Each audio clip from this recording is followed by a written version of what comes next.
Olá, como vai? Tudo bem? Meu nome é Sandro. Venho aqui hoje para darmos continuidade ao nosso trabalho em cinemática escalar, onde eu trago um exercício sobre análise gráfica no Movie, tá? Uma questão bem interessante, vamos a ela. Uma partícula descreve um movimento cujo gráfico horário, parabólico e dado a seguir, está aqui atrás de mim,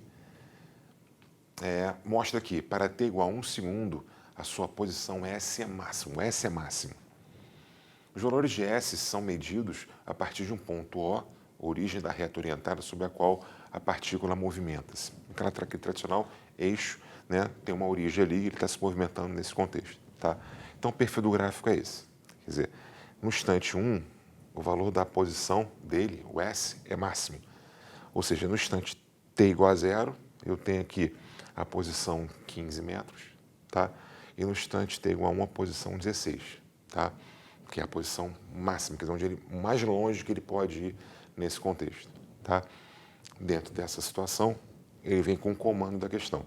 Determine para esse movimento a função horária do espaço, aquele S igual a S0 mais V0 vezes T, mais 1 meio de AT ao quadrado. Antes de a gente começar realmente a moldar a nossa solução, ou melhor, moldando a nossa solução, vou fazer uma análise aqui sobre o comportamento da posição em relação ao tempo que é dado nesse gráfico e interpretar algumas situações. Por exemplo, dá para ver, como eu já falei agora, que a minha posição inicial, o meu S inicial, o gráfico já fala para a gente que vale 15 metros. Então, a análise começou, né, a análise do movimento dessa partícula aqui, ele estava na posição 15 metros, ok? Porque no instante t igual a 0, posição 15. E que no instante 1 segundo, a sua posição S1, posição no instante 1 segundo, vale 16 metros, quer dizer, é dado pelo gráfico, tá? Bom, vamos analisar aqui uma coisa bem rápida, mas vai ajudar muito na confecção da solução dessa questão. Eu posso falar o seguinte, entre 0 e 1 segundo, eu tenho esse cara indo de 15 para 16. Então, ele está no movimento progressivo. Ele está indo, vamos dizer assim. Tá? No instante 1, ele para de ir e começa o quê? A voltar. Qualquer outro intervalo, instante de tempo que você pega aqui, a posição vai ser menor que 16. Ele fala na questão isso, que o S máximo é para t igual a 1 segundo. É a posição mais longe que ele conseguiu chegar, 16 metros. Ele está começando a voltar. Se ele está indo até o instante 1, e a partir do instante 1 ele começa a voltar, houve uma inversão de sentido. Isso não parece uma situação meio óbvia?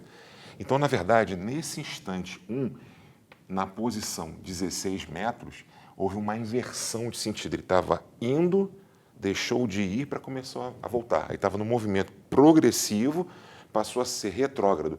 Então, se ele deixou de fazer um movimento para começar a fazer outro, ele teve que parar o movimento e fazer outro. Parar, ele teve que zerar a velocidade. Então, dá para a gente concluir aqui, de uma forma muito clara e com muita exatidão, que nesse instante aqui, a minha velocidade nesse instante, velocidade no instante 1, é 0, porque houve uma inversão do sentido do movimento.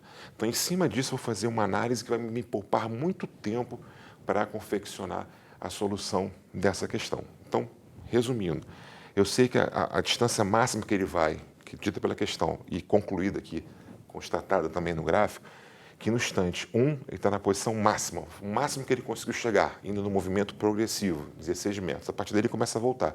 Se ele estava indo e no instante 1 ele parou de ir, começou a voltar, a velocidade dele é 0 no instante 1. No vértice da parábola, ele vai acontecer uma inversão de movimento. Então, essa inversão acontece no instante 1, na posição 16 metros. Tudo bem até aí? Bem, então vamos lá. Eu trouxe o gráfico para cá e já coloquei aquela análise que a gente fez previamente, né, dizendo que essa velocidade aqui, no instante 1, é 0 em função da inversão do sentido. De novo, se ele para de fazer um movimento para começar um outro movimento em sentido contrário, ele teve que anular a velocidade. E é no vértice da parábola. Tá? Então, a velocidade dele no instante 1 vale 0. O que eu fiz? A gente sabe que no Movie, já foi provado isso em aulas anteriores, que velocidade média pode ser espaço por tempo, como em qualquer tipo de movimento, e nesse em particular, no Movie, pode ser a média aritmética das velocidades envolvidas naquele intervalo de tempo. Se eu estou entre 0 e 1, é a média aritmética entre a velocidade V1 e a velocidade V0. E apliquei aqui. Então, na verdade, esse ΔS vai ser, se entre 0 e 1 é o S1 menos S0. O intervalo de tempo entre 0 e 1 é 1 menos 0. V1 mais V0 sobre 2. O S1, olha aqui, ó, S no instante 1, 16. O gráfico mostra isso. 16. O S no instante 0 vale 15. E V1 vale 0, o V0 eu quero saber. Consegui achar então que V0 vale 2 metros por segundo. Quer dizer, analisando por esse foco aqui, eu consigo achar a velocidade de uma maneira inicial, no caso, muito mais rápida e imediata do que fazer a comparação na analogia com a função do segundo grau, matematicamente falando, fazendo aquela. Dá muito mais conta. Aqui você consegue de maneira muito mais prática e eficaz, você ganhar um tempo ao resolver uma questão. Até aí, tudo bem? Bem, se já sabemos agora o valor da velocidade inicial, fica mais tranquilo para a gente poder achar o valor da aceleração.